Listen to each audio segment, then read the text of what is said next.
مقابلہ نعت میں بھی جایا کرتا تھا لیکن بہت سلیکٹیو. دھیان کیونکہ پڑھائی کی طرف تھا اور والدین بھی اس پہ سختی کرتے تھے کہ پہلی ترجیح آپ کی پڑھائی ہونی چاہیے, باقی جو بھی ایکٹیویٹیز ہیں آپ رکھیں. تو خیر نعت کے حوالے سے تو ہمیشہ حوصلہ افزائی کرتے ہیں. تو نعت خوانی بچپن سے ہی ساتھ ساتھ چل رہی تھی, اور اپنے آبائی گھر کی جو ہماری جامع مسجد ہے تو وہاں سلام پیش کرنے کا جو سلسلہ ہے, اعلیٰ حضرت کا وہ آفاقی سلام جو پوری دنیا میں پڑھا جاتا ہے, بالخصوص جہاں اردو بولنے اور سمجھنے والے جتنے بھی لوگ ہیں خوش نصیب. مصطفیٰ جان رحمت پہ لاکھوں سلام, شم بزم ہدایت پہ لاکھوں سلام. تو یہ بھی بچپن سے پڑھتا آتے تھے. محلے کی مسجد میں ہمارے قاری صاحب قبلہ جو استاذ بھی تھے ہمارے, ان سے ناظرہ قرآن پاک بھی ہم نے پڑھا, بلکہ ہماری 2-3 نسلوں نے ان سے پڑھا. اللہ ان کی قبر پر رحمت فرمائے. تو ان کی طرف سے ایک ڈیوٹی اسائن ہوئی تھی کہ سلام جو ہے وہ آپ نے پڑھنا ہے. تو ایون جب تک آپ سمجھ لیں کہ زندگی کی مصروفیات بہت زیادہ نہیں ہوئیں, یا آپ سمجھ لیں کہ وہ شادی خانہ آبادی تک والا معاملہ نہیں ہوا, تو یہ سلام والی جو سعادت ہے ریگولر وہ وہاں حاصل ہوتی رہی. اور اس کو میں ہر طریقے سے مینیج کرتا تھا. کوشش ہوتی تھی کہ جمعہ اپنی مسجد میں پڑھا جائے اور پھر ساتھ ہی سلام آقا کریم علیہ السلام کی خدمت میں پیش کیا جائے. تو یہ سلسلہ تو اسکول اور کالج کے زمانے سے جاری تھا. پھر بعد میں اللہ نے مہربانی یہ کی کہ جیسے جیسے کتاب سے دلچسپی بڑھتی گئی اور مطالعہ جو ہے وہ بڑھتا گیا, تو پھر یہ میرا جو پیشن تھا وہ آہستہ آہستہ کنورٹ ہو گیا بولنے کی طرف. اور پھر اللہ نے مہربانی کی, پھر اسی ایک ہی رستے کا انتخاب رکھا. پھر 2 کشتیوں کا سوار میں کبھی نہیں رہا. پھر میں نے یہ کبھی نہیں کیا, ایون نہ محفل میں کیا نہ کسی اور جگہ کیا.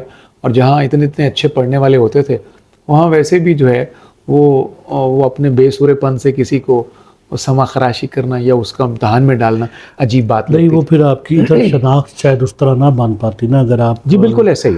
وہ مجھے خورشید رضوی صاحب کا شعر یاد آ گیا, ثابت قدمی سے رن رہا ہے, کیا بات رکھا ہے جاتا ہے دیگر میں. اچھا, اب خورشید صاحب کا ذکر ہوا ہے, اللہ کریم ان کا شفقت بھرا سایہ سلامت رکھے. تو ان کا ایک جملہ مجھے یاد ہے, اس تقریب کا بھی میں حوالہ دیتا ہوں, آپ کو فوراً یاد آ جائے گا. یہ کلیات مظہر علیہ رحمہ کی رونمائی کی تقریب تھی, اور ڈاکٹر صاحب نے اس میں ایک بڑا خوبصورت جملہ ارشاد کیا تھا, اللہ اکبر. انہوں نے کہا تھا کہ ضروری نہیں ہے کہ اگر آپ کو 10 کام آتے ہیں تو آپ نے وہ 10 لازماً کرنے اپنی زندگی میں. آپ جس کام میں اللہ نے آپ کو ملکہ دیا ہے, جس میں آپ کو اسپیشیالٹی دے دی ہے, جس میں آپ کو کمانڈ دے دی ہے, آپ اس میں سے کوئی ایک منتخب کر لیں اور پھر اس پر دن رات محنت کریں, ڈٹ کے اس فیلڈ کو پورے پیشن کے ساتھ, پورے جذبوں کے ساتھ آپ اس کو جو ہے وہ ایڈاپٹ کر لیں. تو اللہ آپ کو آپ کے حصے کی ساری عزتیں اسی ایک شعبے میں دے دے گا. آپ کو 10 جگہ جو ہے وہ محدث, مفکر, شارع, ہر چیز بننے کی ضرورت جو ہے وہ آپ کو محسوس نہیں ہوگی. تو آپ ڈٹ کے کام کریں, ایک رستہ اپنے لیے منتخب کر لیں. مجھے یاد ہے, میرا حافظہ اگر صحیح یاد میرا ساتھ دیتا ہے, تو انہوں نے فرمایا تھا کہ جن دریاؤں سے زیادہ نہریں نکلتی ہیں نا, ان کے پاٹ اکثر جلدی خشک ہو جاتے ہیں. تو وہ پھر اللہ تعالیٰ نے مہربانی کی, بزرگوں کا سایہ میسر تھا, تو پھر ایک شعبہ پکڑا اور اللہ نے اس میں فضل کیا, پھر آگے بڑھتے رہے. ایک جملہ اور انہوں نے فرمایا تھا کہ انسان جو کچھ کر سکتا ہو اسے وہ سب کچھ نہیں کر لینا چاہیے. ضروری نہیں ہے کہ آپ کو جو کچھ آتا ہو وہ کرنا آپ کے لیے فرض و واجب بھی ہوتا ہے. آپ اپنے حصے کی ایک چیز پکڑیں, اس پہ محنت کریں, اللہ آپ کو آپ کے حصے کی دے دے گا. یہ سلسلہ پھر چلتا رہا اور پھر مکمل اسی شعبے کے ہو کے رہے جناب. اور جس حد تک ہو سکا محنت کی, اس میں اللہ کا فضل شامل حال رہا. حضور علیہ السلام کی توجہات اس میں شامل حال رہیں, اہل بیت کا وسیلہ بالخصوص شامل حال رہا, اساتذہ کا سایہ میسر رہا, مشائخ کی دعا میسر رہی. تو ان تمام دولتوں نے وہ جو تھا وہ بالکل آپ سمجھ لیں کہ مجھ جیسے حقیر آدمی کو, چھوٹے کو, اور بالکل پسماندہ آدمی کو, اور ہیچ مندان آدمی کو اللہ رب العزت نے اپنے شعبے میں عزت دے دی. تو یہ صرف اس کے فضل اور اس کے حبیب علیہ السلام کی مہربانیوں کا صدقہ ہے. وہ کون سی ایسی محفل, تقریب, لمحہ, کوئی ایسا ماحول کہ جب آپ نے یہ ڈائگنوز کیا خود سے کہ یہ میرا شعبہ ہے اور مجھے اس میں آگے جانا ہے؟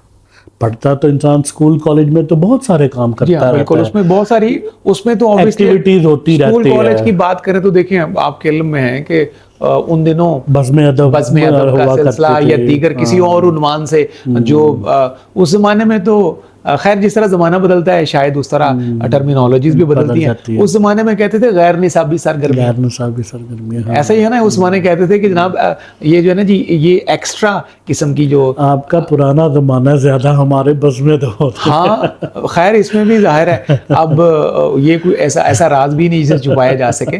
تو اس میں کسی زمانے میں اسے غیر نصابی سرگرمیاں کہا جاتا تھا, تو بعد میں آج کل کا زمانہ اسے ہم نصابی سرگرمیاں کہتا ہے, اور یہ بالکل درست بات ہے کہ یہ کو کریکولر ہیں, ایکسٹرا کریکولر نہیں ہے.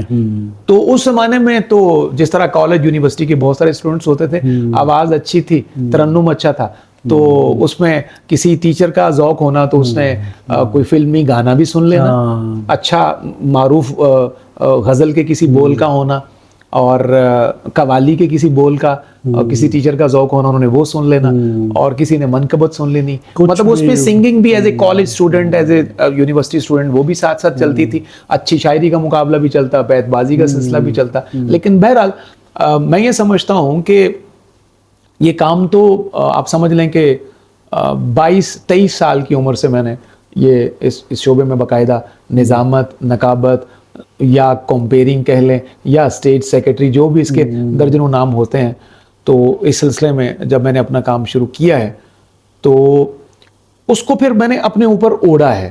یعنی کہ آپ یہ سمجھیں کہ جس وقت سے پھر میں ایک شعبے میں آیا تو اس وقت میری دو رائے نہیں تھی. میں آپ یہ کہہ لیں کہ میرا ذہن شیٹرڈ نہیں تھا, وہ تقسیم شدہ ذہن نہیں تھا کہ ابھی میں ممکن ہے کہ نعت خوانی کی طرف واپس چلا جاؤں یا پھر میں نقابت میں ہی زور لگاؤں تو آگے جا سکتا ہوں. پھر جب میں نے اسے کیا ہے تو ڈے ون سے ڈیڈیکیشن کے ساتھ کیا ہے اور بالکل یکسو ہو کے کیا. پھر میں نے پیچھے مڑ کے نہیں دیکھا. ہر گزرتا دن, ہر گزرتا لمحہ جو ہے وہ میرے لیے خیر کی خبری اللہ کے فضل سے لے کر آیا. اور پھر اس کے بعد آپ جس طرح جو میں آپ کے سوال کا مطلب سمجھاؤں وہ میں اسے اس انداز میں لے لیتا ہوں کہ پھر جب مجھے استاذ گرامی جنت مکانی سید منظر الکونین صاحب کی صحبتیں میسر آئی ہیں تو اس سے آپ سمجھ لیں کہ وہ جو کوئی تشنگی کا ایک باب تھا وہ باب بند ہو گیا. اور اس سے پیچھے جاتا ہوں تو پھر میں مطلب اگر صحیح معنوں میں آپ دیکھیں نا جی, اگر اس کا آپ کنکلوژن مجھ سے پوچھنا چاہیں تو یہ شباب کا دور تھا. شادی سے پہلے ہی میں نے مفکر اسلام, مفسر قرآن, شیخ القرآن والحدیث اور میرے ولی نعمت عالم اسلام کے عظیم اسکالر ہیں, پوری دنیا انہیں جانتی ہے. ان کا تعارف مجھ جیسے شخص کے لیے بھی جو ہے نا وہ یہ ایک تحدیث نعمت ہے, باقی تو وہ تعارف کے محتاج نہیں ہیں. تو حضرت علامہ پیر سید ریاض حسین شاہ صاحب, تو جب سے ان کے قدموں میں بیٹھنا شروع کیا, آپ کو سماعت کرنا شروع کیا, اس کے ساتھ ساتھ پیرلل جو تھا حضور شیخ الاسلام ڈاکٹر محمد طاہر القادری صاحب, آپ کو پتا ہے کہ ان کا بھی ایک جو انداز ہے, ایک کام ہے, ان کا کریڈٹ ہے. اور آج کے عہد حاضر میں بہت بڑے لوگ, تھوڑے سے نہیں, سینکڑوں لوگ جو ہیں وہ ان کو سن کے خطیب بنے ہیں, ان کو سن کے انہوں نے اپنی تقریر کے عنوانات رکھے ہیں. آج وہ جیسے مرضی کہتے رہیں یا جس طرح کا مرضی وہ اپنا لہجہ جو ہے وہ کسی بڑے کے لیے اختیار کر لیں, لیکن وہ اس حقیقت سے انکار نہیں کر سکتے کہ یہ ہمارے دو ایسے بڑے لیونگ لیجنڈز ہیں کہ جن کو سن کر علماء کی, فضلاء کی ایک پوری جماعت اور کھیپ تیار ہوئی ہے. تو اگر اتنے بڑے بڑے لوگ جو ہیں وہ ان آسمان جیسے لوگوں سے کسب فیض کرتے رہے ہیں تو ہم تو بالکل ایک ڈاٹ اور نقطے کے برابر آپ سمجھ لیں ہماری حقیقت تھی. تو مجھے جو براہ راست ایک طرح سے انسپائریشن ملی, برکت ملی, فیض ملے, وہ شاہ صاحب قبلہ کی تقریروں سے بھی ملا اور حضور شیخ الاسلام کی گفتگو سے بھی ملا, یا دیگر اور جو بہت اچھا بولنے والے تھے.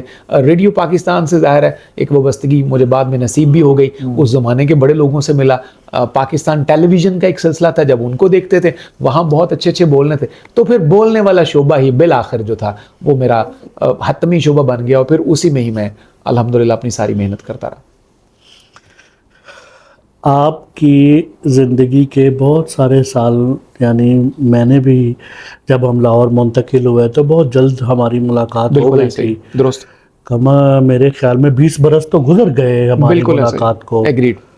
تو میں نے آپ کو اس دوران بھی بہت سارا سفر طے کرتے دیکھا ہے ان سالوں میں, اور وہ محنت اور وہ مشقت کا, اور وہ بہت ساری ایسی چیزیں ہیں جو میرے اپنے سامنے بھی آئی ہیں. خاص طور پہ کتاب سے شغف, جو اس روایت اس پچھلے عرصے میں دم توڑ رہی تھی. جب یہ موبائل آ گیا, درست. گوگل آیا, یوٹیوب آئی, تو بہت سارے لوگوں کا کتاب سے تعلق جن کا تھا ان کا بھی کم ہو کمزور پڑ گیا, گیا. کم ہو گیا. آپ کا مضبوط ہوا. اس دوران بھی آپ نے کتاب سے تعلق ختم نہیں کیا, یہ ایک بڑی بات تھی. اس کا شوق کتاب سے تعلق, چونکہ کوئی آپ کا موبائل آپ کی کتاب کی جگہ نہیں لے سکتا. جو لوگ اس بات کو سمجھتے ہیں وہ اس میں کوئی دوسری رائے نہیں ہے, یہ ایک بالکل مطلب اس میں کوئی ڈیبیٹ ہے ہی نہیں ہے. تو آپ نے کتاب سے تعلق رکھا. ایک آپ کا جو میں نے خوبی دیکھی کہ آپ مختلف شعراء سے رابطے میں رہتے ہیں, ہمیشہ ان سے اچھا شعر لینے کے لیے کوشش کرتے رہتے ہیں اور آپ کو ملتا رہتا ہے. اسے آپ ٹریڈ سیکرٹ کہہ لیں. مجھ سے میرے کئی دوست پوچھتے ہیں, مہربان پوچھتے ہیں, میرے شعبے کے لوگ بھی پوچھتے ہیں, جن سے تھوڑی بے تکلفی اور وہ پیشہ ورانہ رقابت نہیں محسوس کرتے. تو کچھ لوگ یار دوست پوچھتے بھی ہیں, تو میں انہیں بتاتا ہوں کہ آپ کا اچھا تعلق آپ کے لیے بڑا بینیفیشل ہوتا ہے. اچھے انسانوں سے تعلق جو ہے, مختلف شعبوں کے جتنے بھی کمپیٹیٹو لوگ ہوں گے, کمپیٹنٹ لوگ ہوں گے, ان کا تعلق آپ کو فائدہ دیتا ہے. میرے رابطے میں ایک وقت میں ارسلان صاحب مطلب سینکڑوں لکھنے والے ہوتے ہیں ایک ہی وقت میں.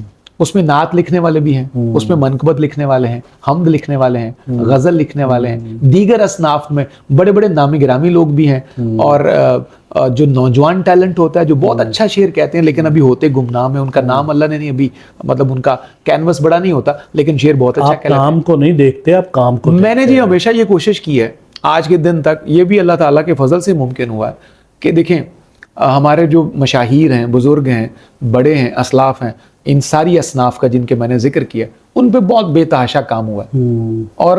اور ہو جائے تو ظاہر ہے اس میں بھی کوئی برائی تو نہیں ہے, کوئی بات بھی نہیں ہے. لیکن میں ذاتی طور پہ سمجھتا ہوں کہ جن لوگوں پہ کام ہوا ہے ان کے کام کی طرف توجہ دینے کی ضرورت ہے.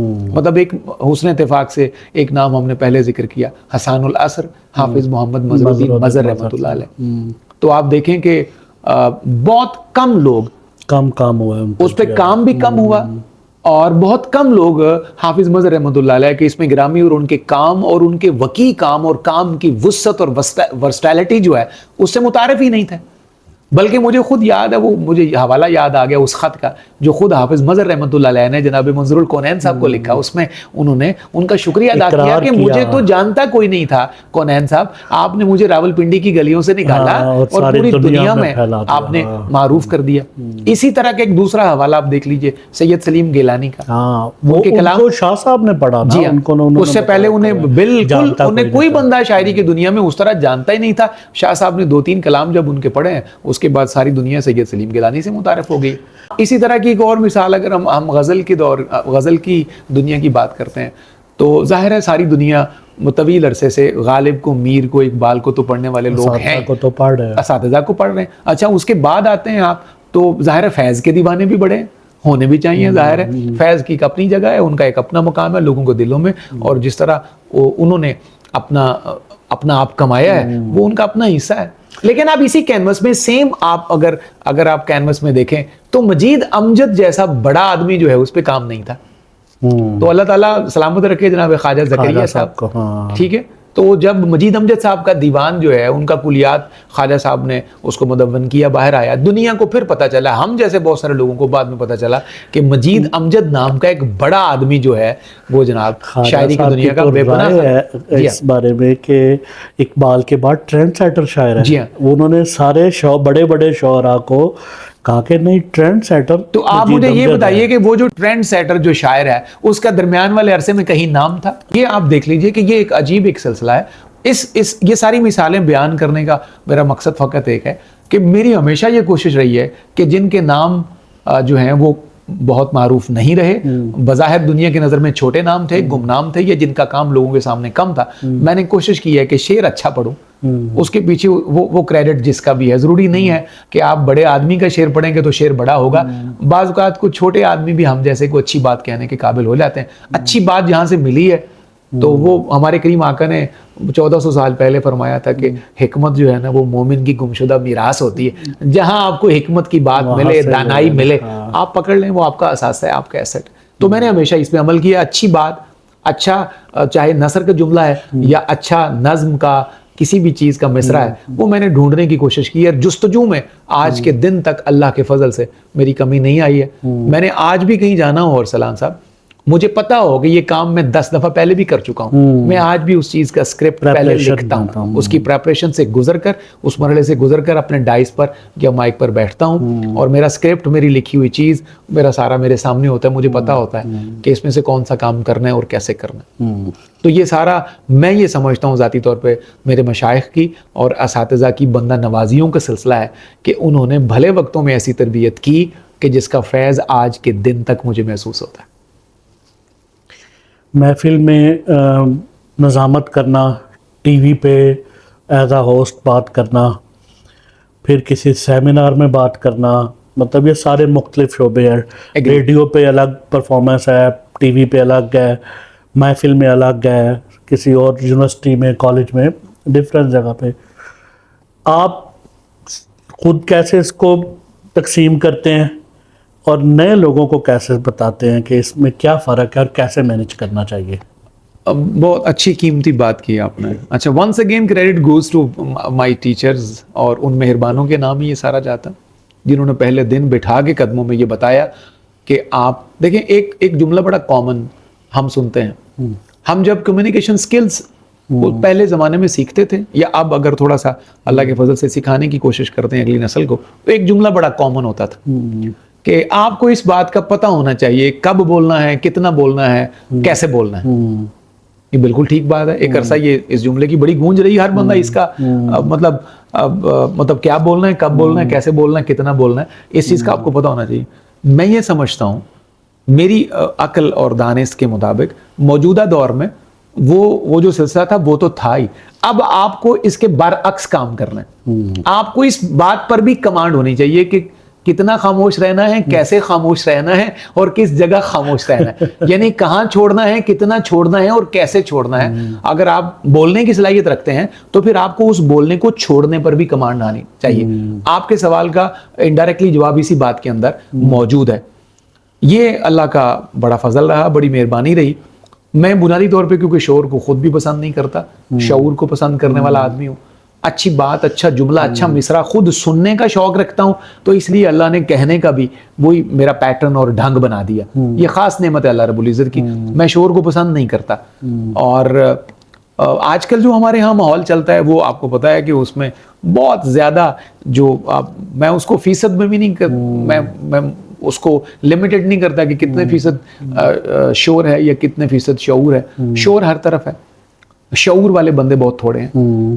حالانکہ ذمہ داری تو ہم سب کی یہ تھی کہ لوگوں کو ایجوکیٹ کیا جائے، نہ کہ جو ہوا چل رہی ہے اس ہوا کے اوپر آپ جناب فلائی کرنا شروع کر دیں۔ جی ہاں، اور بنیادی طور پہ دیکھیں مائک والے تمام لوگوں کا پہلے دن سے آج کے دن تک ایک ہی ذمہ داری رہی ہے کہ وہ ایجوکیٹ کریں، وہ اپنے بہترین پیغام کی ترسیل کریں، ابلاغ کریں، اگلے کے ذہن تک پہنچائیں۔ یہ ٹھیک ہے کہ بہت سارے لوگ مجبور ہوئے، وہ بہتے پانی میں بہہ گئے، اسی طرح ماحول میں بہہ گئے، تو پھر پانی کا بہاؤ نے بڑی دور تک لے گیا، اور وہاں لے گیا جہاں سے واپسی کا کوئی سلسلہ بھی نہیں تھا۔ بہت سارے لوگ اس میں بہتے بہتے اپنی منزل ہی کھو بیٹھے۔ ڈاکٹر خورشید رضوی صاحب کی پھر یاد آ گئی مجھے، اللہ اکبر، اللہ انہیں سلامت رکھے۔ ان کا ایک شعر پیش خدمت ہے، وہ کہتے ہیں کہ ہوا کے زور پہ چلنا بھی چاہیے کچھ کچھ، مگر ہوا کو بدلنا بھی چاہیے کچھ کچھ۔ چلیں آپ پوری کی اگر آپ توفیق نہیں رکھتے، طاقت نہیں رکھتے، تو کچھ نہ کچھ تو اپنا حصہ ڈال کے جانا چاہیے۔ تو جو آپ نے پوچھا، اب میں اس طرف آتا ہوں کہ ریڈیو پاکستان کی ایک کڑی تربیت سے میں گزرا، اور سال ہا سال گزرا۔ اس تربیت نے مجھے بہت کچھ دیا، اور میں آج بھی میں اس بات کا اعتراف بھی ہے، اور یہ بالکل آپ سمجھ لیں کہ یہ اوپن سیکرٹ ہے کہ مجھے آج اگر اچھے لہجے میں بولنے کی توفیق میسر ہے، اور اللہ کی مہربانی سے چند اچھی باتیں مجھ سے صادر ہو جاتی ہیں یا مجھ سے اللہ کروا لیتا ہے، تو اس میں ایک بڑا جو ہے کردار وہ ریڈیو کی تربیت کا ہے۔ زیر، زبر، پیش، اعراب، لہجہ، تلفظ، ادائی، اور یہ جو ساری مختلف قسم کی جو تفریقات ہیں آپ نے کیسے سیکھنے ہیں، یہ ریڈیو نے مجھے سکھائی۔ اس کے بعد ایک حصہ پھر پاکستان ٹیلی ویژن کا تھا، اس کے بعد باقی دیگر الیکٹرانک میڈیا کا سارا رہا۔ تو آج کے دن بھی اللہ تعالیٰ نے یہ بڑی مہربانی کی کہ مجھے اس بات کا احساس ہوتا ہے کہ میں ریڈیو پہ بیٹھا ہوں تو میرے سامعین مجھ سے کس قسم کی گفتگو سننا پسند کرتے ہیں, اور ریڈیو کا ایک ٹرینڈ اور اس کا آہنگ کیا ہے. ٹیلی ویژن کی ایک الگ دنیا ہے, لائیو محافل کی بالکل انٹائرلی ڈفرینٹ دنیا ہے. آپ کا مومنٹم, آپ کا ٹیمپو, آپ کا آہنگ, آپ کا لہجہ, آپ کا زیر و بم اور آپ کے جذبے, یہ لائیو محفل میں بالکل اور طرح کے ہوتے ہیں. تو جس کسی آپ سمجھ لیں خوش نصیب آدمی نے ان ساری دنیاؤں کے درمیان تفریق سیکھ لی اور ساری دنیاؤں کو علیحدہ علیحدہ ڈیل کرنا سیکھ لیا, وہ آج کے دور کا کامیاب آدمی ہو سکتا ہے. وہ یک وقت آپ دیکھیں گے میدان میں بھی کامیاب نظر آئے گا. میدان سے مطلب محافل, اس میں محفل بھی, عوامی مجلسیں بھی, سیمینارز بھی اور دیگر بھی, اور وہ آپ کو میڈیا پہ بھی کامیاب نظر آئے گا. وہ ریڈیو پہ بھی عزت پاتا نظر آئے گا, ٹیلی ویژن بھی اس کی شہرت میں ہر دوسرے دن اضافہ کر رہے ہوتے ہیں, اور محفلوں میں اس کا آنا جانا بتا دیتا ہے کہ یہ میدانی آدمی, اس کو یہ کام بھی آتا ہے. بہرحال اس میں محنت کافی لگتی ہے, محنت بھی ہے اور مشکل بھی ہے, اتنا آسان نہیں ہے. جی ہاں, اتنا آسان نہیں. آسان اس میں سے کچھ بھی نہیں. آسان صرف ایک ہی بات ہے کہ آپ بغیر کچھ بھی نہ کریں یا کچھ بھی نہ کریں, یا بغیر سوچے سمجھے جو دل کرتا ہے بولتے جائیں. آپ کو کوئی پوچھنے والا نہ ہو تو آپ بے شتر مہار پھر جو مرضی کرتے رہیں, پھر آپ کو اجازت ہے. آپ سے پہلے سینئرز میں قیام پاکستان کے بعد جب محافل نعت کا سلسلہ چلا تو دو نام بہت نمایاں دکھائی دیے, جن میں ایک تو بہت زیادہ اختر صدیدی صاحب, اور ادھر سندھ کے ایریا میں شہریار قدوسی صاحب. یہ دو لوگوں نے بہت کام کیا, لیکن بہرحال صدیدی صاحب کا زیادہ ہے. وہ ادھر مجلس سے حسان اور ان پلیٹ فارم پہ انہوں نے بہت پرفارم کیا, اور ان کا ایک اپنا ذوق تھا. آپ ان دو بزرگوں کو مطلب کس حیثیت سے دیکھتے ہیں؟ دونوں اپنی اپنی جگہ پہ دو الگ اسکول آف تھاٹس ہیں. مطلب دونوں اپنی اپنی جگہ پہ ادارے میں انہیں سمجھتا ہوں. اور آج کے دور کا ہر اہم آدمی جو اس شعبے سے منسلک ہے, وہ براہ راست یا بالواسطہ, یعنی ڈائریکٹ اور انڈائریکٹ, مطلب ان کے فیض کو لیے بغیر اس رستے سے گزر نہیں سکتا. ان کا ذکر بھی آپ کو کرنا پڑے گا اور بصد احترام کرنا پڑے گا. مطلب سلام ان کو پیش کرتے ہوئے آپ کو ان کو ٹریبیوٹ بھی دینا پڑے گا, اور آپ کو ان کو خراج تحسین پیش کرنا پڑے گا. یہ اپنے اپنے دور کے بڑے نام ہیں. ابھی آپ نے جس طرح الحاج اختر صدیدی صاحب کا کہا, فیصل آباد سے, اللہ ان کی تربت پر بے شمار رحمت نازل فرمائے, تو وہ ایک ملٹی ڈائمینشنل آدمی تھے. ایک ہی وقت میں وہ ناظم تقریب بھی ہوتے تھے, شاعر بھی کمال درجے کے, عروض کو بہت اچھا جاننے والے, موسیقی پر بڑی کمانڈ. آپ یہ دیکھیں کہ ایک بندے میں کتنی صفات. لہن بھی اچھا, لہن بہت اچھا. ہم نے خود انہیں مطلب سامنے بیٹھ کے سنا. بہت سارے لوگ ان سے فرمائش کرتے تھے کہ آج ہمیں تھوڑا سا ترنم میں بھی سنا دیں, تو ایک دو اشعار, دو چار اشعار یا ایک آدھ کلام حسب موقع وقت کی نزاکت کے حوالے سے تو وہ ضرور سناتے. تو آپ دیکھیں کہ ایک ہی بندے میں کہ وہ ایک بندہ یک وقت صحافی بھی ہے, قلم کار بھی ہے, لکھنے والا بھی ہے, وہ ترنم کی دنیا میں بھی بڑا اچھا شغف رکھتا ہے, موسیقی پر بھی اس کی بڑی دسترس ہے, اور لفظ و حرف کا شجرہ اور خاندان سارے کا سارا وہ جانتا ہے. یہ ساری کوالٹیز جناب اختر صدیدی میں موجود تھی. وہ اپنے دور کے کامیاب ترین ناظم تقریب بھی تھے اور نقیب محفل بھی تھے. یہ الگ بات ہے کہ وہ میڈیا سے ان کا واسطہ نہیں رہا اتنا. میڈیا اس دور میں اتنا تھا. جی ہاں, میڈیا سے میں روایتی میڈیا کی بات کر رہا ہوں, میں پی ٹی وی اور ریڈیو پاکستان کی دنیا کی بات کر رہا ہوں. اس سے ان کا کو براہ راست اس طرح کا اتنا تعلق نہیں تھا. لوگوں نے انہیں عوامی محافل کے اندر ہی دیکھا, سنا, اور پھر ان کا ایک پورے کا پورا جو تھا وہ ایک اسکول آف تھاٹ بنا. اور جہاں تک قدوسی صاحب کی بات ہے, اس کے بالکل برعکس ہیں. وہ میڈیا سے ان کا تعلق ہے, ریڈیو سے بھی تعلق ہے, اور پاکستان ٹیلی ویژن کراچی سے بھی تعلق ہے. اور سبحان اللہ کیا خوبصورت لہن اس شخصیت کو, اور ان کا جو گرام تھا اور ان کا جو گمبھیرتا تھی ان کے بولنے کی. مجھے آج بھی کبھی کبھار ان کا کوئی مصرع جو ہے وہ اہل زبان تھے, شعر بہت اپنے خاص انداز میں پڑھتے تھے. ان کا سٹائل ہی, بلکہ اگر آپ اجازت دیں تو ایک مصرع ان کا ذہن میں آتا ہے ذرا انہی کے لہجے میں. اب میں ان کو کاپی تو نہیں کر پاؤں گا, لیکن بہرحال میں صرف ٹریبیوٹ پیش کرنے کی نیت سے ان کی خدمت میں عرض کرتا ہوں. تو ان کا انداز دیکھیے, تصورات میں محبوب ذوالجلال رہے, یہاں سے بیس کیسا. تو یہ مصرع بہت لوگوں نے پڑھا, ان کے بعد بھی, ان کے وصال کے بعد بھی بہت سارے لوگوں نے پڑھا. میں خود بھی کبھی کبھار جب مستحضر ہو جائے, ذہن میں آ جائے, تو میں پڑھتا ہوں یہ قطع. تصورات میں محبوب ذوالجلال رہے، کوئی رہے نہ رہے آمنہ کلال رہے. یہ انداز ہوتا تھا ان کا، ان کی اٹھان کا، مصرے کا، اور خوبصورت، کیا خوبصورت لہجہ تھا. قربان جائیے، اللہ کی کیا عطا تھی. اگر آج کا مائک اور یہ ایکو وغیرہ ہوتے اور ان کی آواز ہوتی تو وہ کیسے اس کو لے کے چلتے. پورے کا پورا مجمع جو تھا جناب، وہ آپ سمجھ لیں کہ اس کو وہ سادہ لفظوں میں کہہ سکتے کہ قتل کر ڈالتے اپنی ان محبت بھری وارداتوں سے. تو ان دونوں کا ذکر کیے بغیر، ان کی خدمتوں کا تذکرہ کیے بغیر، عہد موجود کے نقیب کو، کمپیئر کو، ریڈیو ہوسٹ کو، ٹیلی ویژن ہوسٹ کو، جو بالخصوص دینی مجالس اور مذہبی محافل نعت سے تعلق رکھتے ہیں، آپ ان کا ذکر کیے بغیر، ان کو سلامی دیے بغیر اس راہ سے گزر نہیں سکتے. اور اگر آپ سمجھتے ہیں کہ آپ ان کے بغیر آپ کا گزارا ہوتا ہے تو یہ گزارا ان لوگوں کو مبارک. میں یہ سمجھتا ہوں ان کا حق بنتا ہے کہ آپ ان کو سلام کرتے ہوئے، ان کی خدمات کا تذکرہ کرتے ہوئے، اور ان کی اس نیکی کو مانتے ہوئے کہ انہوں نے ایک راہ ہموار کی ہے اس شعبے کے لیے. وگرنہ ایک وقت ایسا تھا کہ اس شعبے کی اس طرح کی کوئی قدر و منزلت موجود ہی نہیں تھی، ایگزسٹ نہیں کرتی تھی. تشخص اس طرح کا نہیں تھا. گو کہ یہ شعبہ تو بہت پرانا ہے، آج کا شعبہ نہیں ہے، سالوں صدیوں پرانی اس کی روایات موجود ہیں. تو لیکن بہرحال ہم اگر پاکستان کے بعد کی بات کریں تو ان دو لوگوں نے اس شعبے کے تشخص کو، اس کی آئیڈینٹی کو ڈیولپ اور اسٹیبلش کرنے میں بڑا رول پلے کیا ہے. اور معذرت کے ساتھ یہ جملہ میرا بالکل درست ہوگا، کوئی تسلیم نہ کرے، یہ اس کی اپنی مرضی ہے، لیکن یہ بات درست ہے کہ اب بعد کے لوگوں نے جو سارا کچھ اس شعبے سے کھایا ہے، کمایا ہے، بنایا ہے، اور جو عزتیں آج وہ انجوائے کرتے ہیں، اس کے پیچھے محنت ان دو بڑے لوگوں کی ہے. بہت سارے لوگ ایسے ہوتے ہیں جو اپنی زندگی میں کام صرف اپنی سطح تک کا کرتے ہیں، یعنی اپنا کام کیا، اپنے پیچھے کوئی ایسی ٹیم تیار نہیں کرتے، کچھ ایسا ورک نہیں کرتے کہ ان کے جانے کے بعد ان کا نام اور کام، بیسیکلی کام، کسی نہ کسی شکل میں موجود رہے.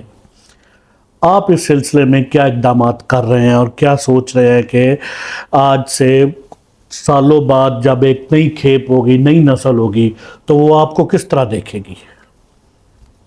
میں سمجھتا ہوں کہ اس کام کی بنیاد بھی ہمارے بڑے ڈال کے گئے تھے. تو ہم تو بنیادی طور پر انہوں نے جو کمایا ہے نا جی، ہم تو اس کمائی کے کچھ مطلب ریزہ خار ہیں، خوش چین ہیں. آپ ہمارے استاد گرامی سید منظور الکونین شاہ صاحب کو دیکھیں. آج پوری دنیا کونین صاحب کا اسکول آف تھاٹ پڑھتی ہے، شوق سے پڑھے، مجبوری سے پڑھے، یہ ایک الگ بات ہے. ان کے بغیر گزارا نہیں ہے آپ کا، ان کے بغیر گزارا نہیں ہے. اعظم صاحب اس سے پہلے دیکھ لیجئے، ایک پورے دبستان ہے یہ، اور جتنی ورسٹیلٹی، جتنا تنوع حضرت منظور الکونین کے ہاں ہیں، وہ عہد موجود میں کسی بندے کے پاس نہیں تھا. آپ پوری ایک ٹیم دے کے گئے. آپ دیکھیں کہ ان کے بعد ان کے کیسے جانشین جو ہیں وہ پورے پاکستان میں اپنی حصے کے کام کر رہے ہیں. آج جو ہے وہ جگہ جگہ منظور الکونین کی خوشبو محسوس ہوتی ہے، چاہے ان کے بیٹوں کی صورت میں ہو، چاہے ان کے تلامذہ کی صورت میں ہو، یا آگے دیگر لوگوں کی صورت میں. جہاں جہاں حضرت کونین علیہ الرحمہ نے محنت کی ہے، ان کے ثمرات آپ دیکھ سکتے ہیں. اسی طرح آپ باقی لوگوں کے حوالے سے بھی کہہ سکتے ہیں. تو یہ کام تو ہمیں اپنے استاد گرامی کے قدموں سے خود ملا کہ خود جو ہے وہ ساری عمر کام بھی کرنا ہے، لیکن اپنے جانشین بھی پیدا کرنے ہیں، اور اپنا کام دوسروں کے سینوں تک منتقل کر کے جانا ہے. یہ سارا کچھ قبر میں لے جانے والا نہیں ہوتا. تو اللہ کا احسان ہے، اس کے فضل کا ہی بار بار ذکر ہے، وہ سارا کام ہی اس کے فضل کا ہے. کہ یہ سلسلہ تو پہلے بھی تھا، لیکن بہت خاموشی سے تھا، اور بہت آپ سمجھ لیں کہ چھوٹے لیول پر تھا. پیمانہ اس کا جو تھا، اس کا سپیکٹرم جو تھا وہ بہت زیادہ براڈ نہیں تھا. تو جس طرح کووڈ جو ہے وہ پوری دنیا میں، کرونا کے دنوں نے مطلب دنیا میں ایک عجیب قسم کی زحمت بھی پیدا کی، لیکن کرونا کی بدولت بہت سارے شعبے ایمرج کر گئے، اور بہت ساری نعمتیں دنیا میں کرونا کے دور میں اللہ نے عطا کی ہیں. اس سے پہلے وہ وجود نہیں رکھتی تھی. وقت ہو گیا نا، بہت سارے شعبے ڈیولپ ہو گئے، بہت سارے سیگمنٹس ڈیولپ ہو گئے، اسٹیبلش ہو گئے. اس سے پہلے ان کا وجود نہیں ہوتا تھا. تو بہرحال یہ بھی کرونا کی برکت ہی سمجھیں، کیونکہ بعض کا اللہ جب مہربان ہوتا ہے تو وہ شر سے بھی خیر برآمد کرتا ہے. تو وہ کووڈ کے بالکل ابتدائی دنوں سے، ابھی جن دنوں پاکستان میں پہلا وہ کووڈ کا حملہ تھا، اور تمام گلیاں، بازار، محلے اور تمام ممالک کے ممالک جو تھے وہ سنسان تھے، تو اسی دنوں میں اللہ نے دل میں خیال ڈالا کہ جب کام جو نہیں کر سکے آج تک، اب اللہ نے موقع دیا ہے، سارے گھروں میں محصور ہیں، تو کیوں نہ آن لائن ایک سلسلہ شروع کر دیا جائے. تو اللہ کے مہربانی سے 3-4 سال پہلے وہ کام ممکن ہوا. بزم محسن کے نام سے ایک آن لائن گروپ بنایا. یہ بچوں کے لیے الگ گروپ تھا، بچیوں بیٹیوں کے لیے الگ تھا. تو اس پہ محنت شروع کر دی. واٹس ایپ پہ ایک آن لائن گروپ بنایا جو آج کے دن تک پورے وقار کے ساتھ اور پوری ذمہ داری کے ساتھ چلتا ہے. اس میں باقاعدہ سبق دیا جاتا ہے. اس میں نثر کا سبق الگ ہے اور نظم کا الگ ہے. تمام اصناف کا ذکر ہے. اس میں بولنا سکھایا جاتا ہے، سلیقہ، اقدار، روایات، شاعری. اس میں نظم ہے، نثر ہے، غزل ہے، منقبت ہے. تمام اصناف اس میں ہم اپنی حیثیت کے مطابق اس میں سبق دیتے ہیں. اور صرف سبق نہیں دیتے، اس کے بعد اس کو سنتے ہیں باقاعدہ، اس پہ تبصرہ، تجزیہ اور اس کا جو بھی ایک سارا فیڈ بیک ہے وہ اپنے جو اسٹوڈنٹس ہیں ان کو دیتا ہوں. اور اللہ کا احسان یہ رہا کہ سال 2022 میں پھر 3 سال کی 4 سال کی محنت کے بعد ہمیں موقع دیا اللہ تعالیٰ نے اس کو اوپن کرنے کا بھی. تو ایک بہت ہی باوقار ایونٹ ہمارے کریڈٹ پر ہے اللہ رب العزت کی مہربانی سے. سال 2022 میں 17 اور 18 مارچ کو لاہور میں ICMA کالج، بہت معروف کالج ہے، اکاؤنٹس اور فائنانس کی تعلیم کے لیے بہت شہرت رکھتا ہے. ان کے کلیبریشن سے ہم نے ایک 2 روزہ تربیتی پروگرام شروع کیا جس کا نام بھی بڑا خوبصورت اور دل نشین تھا. اس کی بہت اپریسیشن الگ سے ہمیں ملی. اس کا نام الناطق تھا. نطق سے یہ ہم نے اس کو ڈیرائیو کیا تاکہ نطق والے بندے جو ہیں وہ ہم جمع کریں. تو اللہ رب العزت نے پہلے سال بڑی مہربانی کی اور ایک بہت شاندار گیدرنگ، فزیکل اور آن لائن جو پارٹیسپینٹس تھے وہ ملا کے 200 سے زیادہ یہ ایک ہمارا تھا. بڑی کامیابی ہے، بہت بڑی کامیابی تھی ہمارے قد سے، پہلی ورکشاپ میں ہماری توقع سے، ہمارے سوچ اور فکر سے زیادہ بڑی کامیابی تھی. تو سال 2022 میں ہم نے اسے اوپن کیا جس کے پیچھے محنت ہم بہرحال پچھلے 3-4 سال کی کر رہے تھے. اب یہ سلسلہ امید ہے انشاءاللہ جب تک اللہ نے وہ سانس میں سانس سلامت رکھا اور جسم و جان کا رابطہ قائم رہا تو انشاءاللہ امید ہے کہ یہ سلسلے الناطق کی صورت میں بھی جاری رہیں گے. اور گاہے گاہے میں نے ویسے اپنے طور پہ بھی جو چھوٹی چھوٹی جو ٹریننگ ورکشاپس ہیں چھوٹے چھوٹے دورانیے پر محدود، آن لائن بھی اور فزیکل بھی، اس کا آغاز کیا ہوا ہے صفدر علی محسن فاؤنڈیشن کی جانب سے بھی.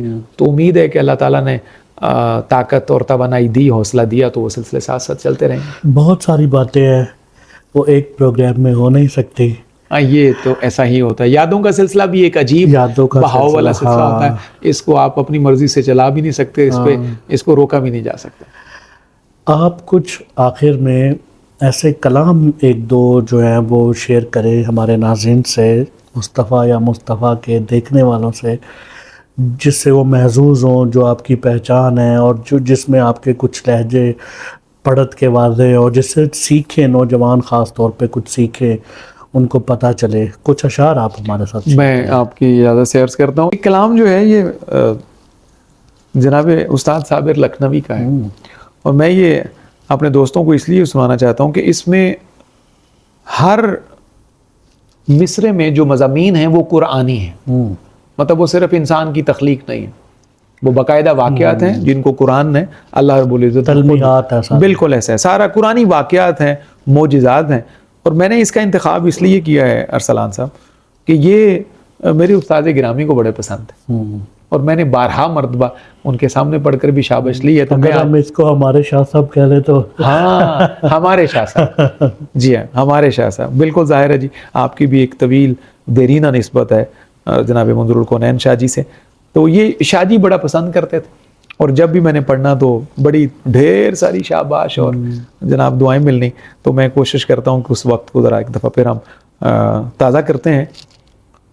آیا دنیا میں کوئی آپ سے بڑھ کر تو نہیں، آیا دنیا میں کوئی آپ سے بڑھ کر تو نہیں، ہوئے محبوب خدا کوئی پیغمبر تو نہیں، ہوئے محبوب خدا کوئی پیغمبر تو نہیں. اور اب دیکھیے معجزات کا آغاز کیسا ہوتا ہے. استاد صابر لکھنوی کا یہ کلام ہے، دیکھیے کیسے رواں مصرے ہیں. 12 چشموں سے جو موسیٰ نے پلایا پانی، 12 چشموں سے جو موسیٰ نے پلایا پانی، پھر بھی ہم مرتبہ ساقی کوثر تو نہیں. کیا بات ہے، اللہ اکبر. پھر بھی ہم مرتبہ ساقی کوثر تو نہیں. پھر معجزہ دیکھیے، ایک پتھر سے جو موسیٰ نے نکالے چشمے، ایک پتھر سے جو موسیٰ نے نکالے چشمے، پھر بھی اس دست مفجر سے وہ بڑھ کر تو نہیں۔ آہا کیا بات، وہ ہاتھ جس سے چشمے نکلتے تھے، اللہ اکبر، کیا بات ہے۔ پھر بھی اس دست مفجر سے وہ بڑھ کر تو نہیں۔ غرق ہونے سے جو موسیٰ نے بچائی امت، غرق ہونے سے جو موسیٰ نے بچائی امت، شافع روز جزا حق سے مقرر تو نہیں۔ کیا بات ہے، یہ خاصہ تو میرے کریم آقا کا ہے بس۔ اللہ اکبر، غرق ہونے سے جو موسیٰ نے بچائی امت، شافع روز جزا حق سے مقرر تو نہیں۔ اگلا دیکھیے حضرت سلیمان علیہ السلام کا معجزہ دیکھیے، تخت اڑتا تھا سلیمان کا ہوا پر ہی فقط، آہا تخت اڑتا تھا سلیمان کا ہوا پر ہی فقط، رفعت رف ذی شان پیمبر تو نہیں۔ کیا بات ہے، اللہ اکبر، کیسی لفظ دیا، ہائے ہائے ہائے، جو رف کی سواری ہمارے کریم آقا کا حصہ تھا، سبحان اللہ، وہ حضرت سلیمان کا تخت تو اس کی برابری نہیں کر سکتا۔ کیا بات ہے، تخت اڑتا تھا سلیمان کا ہوا پر ہی فقط، رفعت رف ذی شان پیمبر تو نہیں، اور حسن یوسف کا ہوا شہرہ در آفاق جہاں، آہا حسن یوسف کا ہوا شہرہ در آفاق جہاں، پھر بھی اس روح مکرم سے منور تو نہیں۔ کیا بات ہے، اللہ اکبر، پھر بھی اس روح مکرم سے منور تو نہیں۔ اور مقطع سے پہلا شعر بہت پسندیدہ شاہ جی قبلہ کا اور ہمارے تمام دوستوں کا، مانگ بالوں کی جو ہے وہ ہے صراط الجنت۔ آہا کیا موضوع ہے، ہاں دیکھیے اگر ہم مصرع دیکھیے، مانگ بالوں کی جو ہے وہ ہے صراط الجنت، فرق میں فرق جو ہے بال برابر تو نہیں۔ کیا بات ہے، فرق میں فرق جو ہے، یہ ایک فرق جو ہے وہ مانگ ہے، دوسرا فرق جو ہے وہ فرق تو عام معنی جو عرف ہے اس کا، مانگ بالوں کی جو ہے، حضور علیہ السلام کی مبارک زلفیں قدرتی طور پر ان کی ترتیب ایسی تھی کہ جب آپ ان کو سنوارتے تو آدھی قدرتی طور پر دائیں طرف اور آدھی بائیں طرف ہو جاتی، درمیان سے خود بخود ایک قدرتی مانگ نکل آتی۔ مانگ بالوں کی جو ہے وہ ہے صراط الجنت، فرق میں فرق جو ہے بال برابر تو نہیں۔ صابرہ بھیج پیمبر پہ درود اور سلام، کیا بات ہے، صابرہ بھیج پیمبر پہ درود اور سلام، اور تحفہ کوئی اس تحفے سے بڑھ کر تو نہیں، آہا اور تحفہ کوئی اس تحفے سے بڑھ کر تو نہیں، آیا دنیا میں کوئی آپ سے بڑھ کر تو نہیں، ہوئے محبوب خدا کوئی پیمبر تو نہیں۔ آہا اچھا، ایک ابھی آپ نے کہا ہے نا کہ یہ بڑا ایک طرح سے آپ سادہ لفظوں میں کہہ لیں کہ بڑا وائرل ہوا ہے یہ کتھا پچھلے کچھ عرصے میں، بہت شوق سے سنتے ہیں، اور اس میں ایک بڑا اچھا خوبصورت اظہاریہ ہے آپ کی اجازت سے۔ اس کا تعلق تو غزل کی دنیا سے ہے، لیکن جب ہم اپنا اور اپنے اسکول آف تھاٹ کا تعارف کروانا چاہتے ہیں تو یہ جو بچے ہیں بالخصوص ان کے لیے، دوستوں اور دانشوروں کے لیے نہیں، جو بچے سن رہے ہوں گے اسٹوڈنٹس، ان کے لیے یہ ایک بڑا آپ سمجھ لیں کہ ایک لیسن بھی ہو جائے گا۔ بھٹکے ہوئے لوگوں کے لیے شمع ہدایت، آہا بھٹکے ہوئے لوگوں کے لیے شمع ہدایت، گیتی پہ ستاروں کی طرح بکھرے ہوئے لوگ، آہا بھٹکے ہوئے لوگوں کے لیے شمع کیا ہدایت، بات ہے، گیتی پہ ستاروں کی طرح بکھرے ہوئے لوگ، اس واسطے بھی ہم سے حسد کرتی ہے دنیا، اس واسطے بھی ہم سے حسد کرتی ہے دنیا، ہم بگڑے ہوئے دور کے ہیں سدھرے ہوئے لوگ۔ کیا بات ہے، آپ کی پڑھت شاعرانہ ہے، آپ کی پڑھت سے ایسا بھی لگتا ہے کہ کوئی شاعر پڑھ رہا ہے۔ اللہ اکبر، دو پیغام بس میں اب دوں گا، جی، اور یہ پیغام ہی ہے ربیع الاول کی۔ ایک پیغام بڑا شاندار ہے، میں چاہتا ہوں کہ یہ پیغام ضرور آپ کے پروگرام کے توسط سے پہنچے، اور یہ ہمارے تمام دوستوں کے لیے بالخصوص، اس میں میں بھی آپ بھی سارے شامل ہیں، اور سب کو اپنے اوپر یہ اپلائی کرتے ہوئے، اور یہ لہجہ میرا ہے لیکن جو کلمات خیر ہیں وہ صادق جمیل صاحب کے ہیں، کیونکہ یہ بہت کم ہوتا ہے، ہمارے بہت سارے دوست جس کا کلام پڑھتے ہیں اس کو زیادہ نام نہیں بتاتے، تو کریڈٹ جس کا اس کو دینا چاہیے۔ کیسے آئے گی وہ رنگینی ہماری نعت میں، کیسے آئے گی وہ رنگینی ہماری نعت میں، جس طرح ہے رنگ بھرتی ذات باری نعت میں، کیا بات، جس طرح ہے رنگ بھرتی ذات باری نعت میں، اور رکھو سامنے یہ ذمہ داری نعت میں، اور رکھو سامنے یہ ذمہ داری نعت میں، پیش کرنی ہے تمہیں سیرت نگاری نعت میں، پیش کرنی ہے تمہیں سیرت نگاری نعت میں۔ اچھا، یہ اگر بہرحال کچھ دوست اعتراض نہ سمجھے تو بات تو سچ ہے، مگر بات ہے رسوائی کی۔ بہرحال یہ ضرور ہے، بڑا قیمتی بات ہے، یہ ہنر بھی ہم نے دیکھا کاروباری نعت میں یہ ہنر بھی ہم نے دیکھا، کاروباری نعت میں نعت کا مصرع نہیں ہوتا ہے، ساری نعت میں، ہاں نعت کا مصرع نہیں ہوتا ہے ساری نعت میں. اور اس کے بعد آخری شعر، ابن عبد المطلب سے لمحہ موجود تک، حضرت سرکار ابو طالب کی بات ہے، کیونکہ پہلا دیوان تو انہی کا ہی ہے، انہی کا لکھا لامیہ قصیدہ. اور ارسلان صاحب لفظ مصطفیٰ نعت میں سب سے پہلے جناب ابو طالب نے استعمال کیا. آپ ان سے نعت خوانی کا شعبہ، نعت گوئی کا شعبہ چھین نہیں سکتے، باقی جو چاہے دل کرے چھین لیجئے، وہ آپ کا اپنا مزاج ہے، لیکن نعت گوئی، حضور علیہ السلام کی مدح توصیف کا چیپٹر اس زمانے میں سب سے بڑا کینوس جو ہے وہ حضرت ابو طالب کا ہے. اس سے کوئی بندہ انکار نہیں کر سکتا، چاہے جس طرح کی مرضی اینک لگا کے تبصرہ کر لے. ابن عبد المطلب سے لمحہ موجود تک سب نے کی ہے اپنی اپنی حصے داری نعت میں. کیا سب نے کی ہے اپنی حصے داری نعت میں. مکتا ہے نعت گوئی سید اصناف ہے صادق جمیل، نعت گوئی سید اصناف ہے صادق جمیل، کیجئے محتاط ہو کے حرف کاری نعت، حرف کاری نعت میں کیجئے محتاط ہو کے حرف کاری نعت میں. اور آپ کے پروگرام کا شکریہ ادا کرتے ہوئے، یاد آوری کا شکریہ ادا کرتے ہوئے، میں یہی کہوں گا کہ دیر آید درست آید والی بات ہے. پیغام ہمارا تو محبت ہے، تو میں چاہتا ہوں کہ جاتے جاتے یہ 4 مصرے بھی جناب واجد امیر کے میں پیش کرتا جاؤں کہ وہ جو برباد مکانوں کے مکین ہوتے تھے، وہ جو برباد مکانوں کے مکین ہوتے تھے، یہ جو اونچی سی عمارت ہے یہی ہوتے تھے. کیا بات ہے. وہ جو برباد مکانوں کے مکین ہوتے تھے، یہ جو اونچی سی عمارت ہے یہی ہوتے تھے. اور آخری بات، اب جو ہر فیصلہ تلوار سے منواتے ہو، اب جو ہر فیصلہ تلوار سے منواتے ہو، کیا یہی کام محبت سے نہیں ہوتے تھے؟ کیا بات، کیا یہی کام محبت سے نہیں ہوتے تھے؟ واجد امیر صاحب اور صادق جمیل صاحب اس دور کے دونوں بڑے اہم شاعر ہیں جی، اس میں کوئی دوسری رائے نہیں. اور آپ نے ان کا انتخاب کیا ان مبارک لمحات میں ربیع النور شریف کی. بس یہ حاضری شاید ان کا مقدر تھی جی، میں یہی سمجھتا ہوں. یہ بڑی اچھا، اس میں اپنا انتخاب نہیں ہوتا. میرے سامنے بہت سارے صفحات پڑے ہیں اور بھی بہت سارے دوستوں کے ہیں، لیکن بہرحال جس جگہ پیش بارگاہ رسالت جو چیز ہونی ہوتی ہے مقرر بھی ہوتی ہے، معین بھی ہوتی ہے. آپ کا بہت شکریہ. مصطفیٰ یا مصطفیٰ سیزن 1 کے اس خاص ایپیسوڈ میں تشریف لائے. بہت ساری باتیں نوجوان بچوں نے سیکھی آپ کے تلامذہ، اور اس سے ہٹ کر بھی جو اس شعبے سے شغف رکھتے ہیں نئے لوگ، نوجوان لوگ، ان کے لیے بڑی قیمتی اور نایاب باتیں ہیں، ضروری باتیں ہیں، اور جو ایک بہت اچھے اینکر پرسن کے تھرو پہنچی، بڑی نازش، اور جن کا اس وقت ایک پورا قد ہے. میں تحدیث نعمت کے طور پہ اور بچوں کی، کیونکہ آپ نے بات کی ہے تو ایک شعر میرے ذہن میں اور تازہ ہو گیا ہے. تو شاعر کا نام مجھے نہیں معلوم، لیکن مصرے بڑے کام کے ہیں. ابھی 2-3 دن پہلے ہی میرے سوشل میڈیا پہ بھی اپڈیٹ ہوئے پوسٹر کی صورت میں. تو میں چاہتا ہوں کہ جو بالخصوص ہمارے بچے ہیں، نوجوان نسل ہے، یوتھ ہے، وہ اس بات کو ضرور سنیں، کیونکہ یہ ایک بہت بڑا میدان ہے سیکھنے کا.